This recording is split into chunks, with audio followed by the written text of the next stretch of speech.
So in this video, I want to talk about an anime that is based on a manga that is done by the same author, and I mean the same author as DanMachi. Now, DanMachi its source material is based on a light novel, while this is based on a manga. And I know I'm making a big deal out of it. The reason why is because it's done by the same author. Now, of course, the writer for the manga is writing the story, and then you've got the artist itself.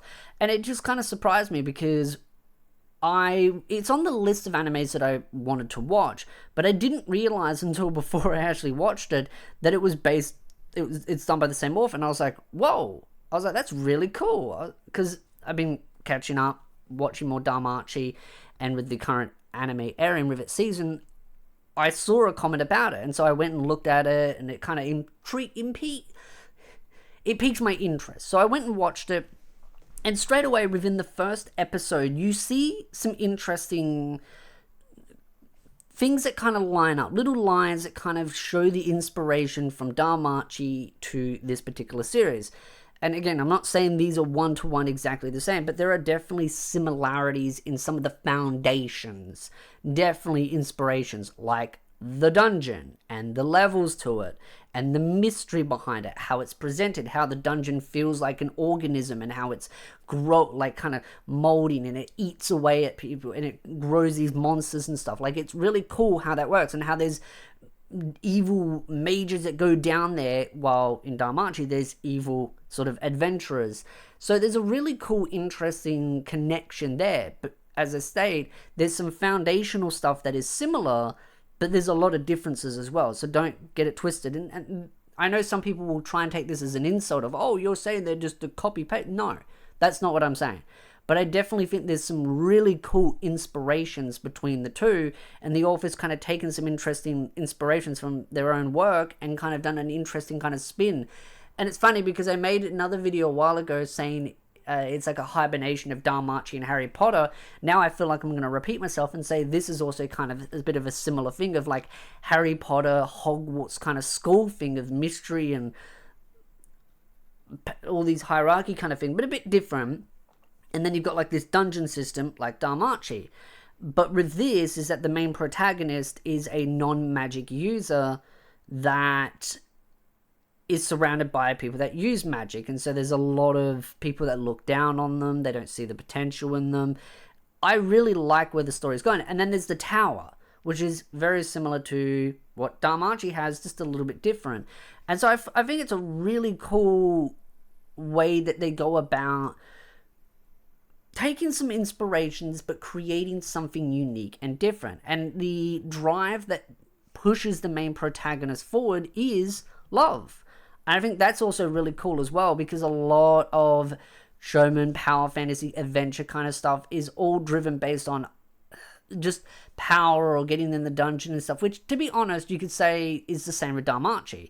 Bell's drive is love, in a sense. He wants to be by Aiza's side, standing side by side, so he's got this drive to constantly gain levels so that he can be on equal footing with her, while this character is very similar. So it definitely, I could definitely see the argument that this is like DanMachi in a manga format, even though DanMachi does actually have a manga. So I think it's really cool. I really like the story and what it tries to offer in a unique perspective. If you try to change some things up, it's like a really cool like spin on it. I was going to say like a fan type story that just like completely throws it upside down, but it's done by the author. I think it's really great. And I think if you like DanMachi and you want something like DanMachi, but with an interesting spin to it, done by the same author, then absolutely give this anime a watch. Now, there is a second season that's announced that hasn't come out yet, and you do have the manga, and there's 12 episodes to this anime, so you could go read the manga if you really want to, or you could just wait for the second season. And I'm glad there's a second season, because it does end on one of those where there's a lot of mystery that's been presented to you at the end of it. Basically, straightforward. I'm not going to go into too much of explaining the actual story itself, because most people probably watching this have already probably watched it. But he himself, his drive is to kind of climb the towers, to rise to the ranks of a certain rank itself that's pretty much the top of the top of the top as far as wizards go, It's a bit more crazy because he doesn't have magic, so that he can be side by side by a girl that he grew up with as a childhood friend that he's in love with, that also she's in love with him, and she's just exceptional.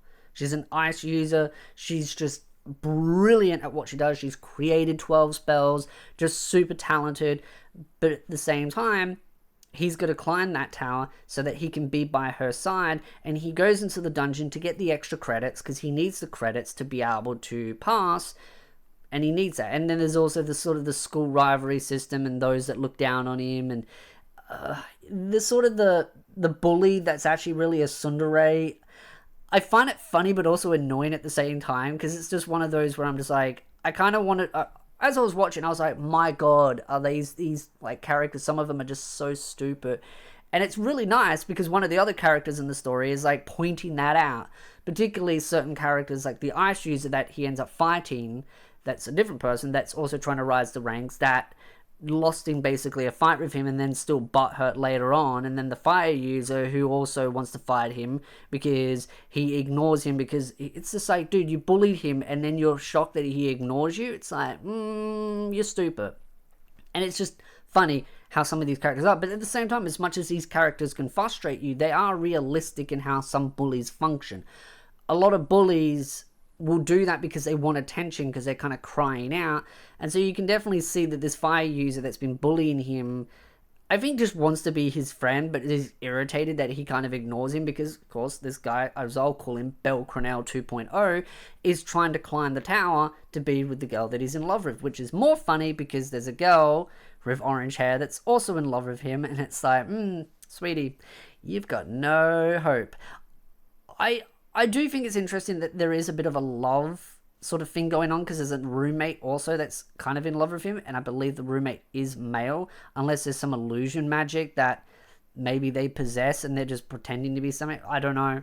I just kind of thought that at the start, that maybe they didn't show their like true identity, because that's a trope that gets thrown in a lot of animes where they're like, oh yeah, my roommate is totally a guy, by the way, actually they're not, and actually they're in love with me, and now they're competing with the other girls. That Infinite Stratus is what comes to mind when I think of that. But the romance tags are definitely in this. Action, fantasy, adventure. I really like what the concept of the story is, and how it's kind of got that sort of Academy Hogwarts kind of feel to it, but very much foundational in the sense of like a dungeon crawler adventure DanMachi kind of story. I know I'm going to repeat myself, but I really want to emphasize that if you love DanMachi and you want something that's like DanMachi, that's got a bit more meat and potato, because some series only ever get one season and that's it, then this is definitely for you, because I think it's a decent, solid watch. Now, of course, there is the sub and the dub. You can watch either one that you want to consume, just pointing it out there for those options. And as I mentioned before, there is a manga as well, which I think is just an interesting thing, because, again, like I said, DanMachi is a light novel. This is a manga. What can I say? I think it's a very good watch for those that want something like that. And the fact that the main protagonist is very driven, very focused, very cheerful, very similar personalities to Belle, but as the story goes through, it's not very fast paced. At the same time, it's not super slow as well. It kind of goes through those adventures, because the problem is with a lot of stories like this is you feel very fast paced, like, oh, we went into the dungeon in an adventure and it was over in an episode or two. It just feels, sometimes stories like that can feel like that, but some of these big adventures, they go into the dungeon, scale over a multitude of episodes, and some of those fights can go over 2 episodes, and there's some big grandeur feeling to it as well, and there's a lot of still mystery to it, and a lot of those that are keeping an eye on him, just the personality himself, all bubbly, fluffy, courageous, charming, positive, building friendships, those kinds of things, especially with the higher-ups. It reminds me again of a lot of Belle's personalities, which that's where I feel like some of the criticism some people are going to come up with is that it feels like a copy-paste of DanMachi with a slight different coat of paint. But I don't think that's necessarily a bad thing if it's done in the right way, which I think it is. I'd love to know your thoughts in the comment section down below. I know I've kind of been comparing to, but from the title of the video that I'm probably going to come up with, and just my general thoughts and opinions, when I think of this series, I thought of that, and the fact that it's done by the same author helped as well. So again, I'd love to know your thoughts in the comment section down below. What do you think of this Hogwarts style dungeon crawler story? And again, if you like this video, hit the like, subscribe, and I'll see you beautiful nerds in the next video.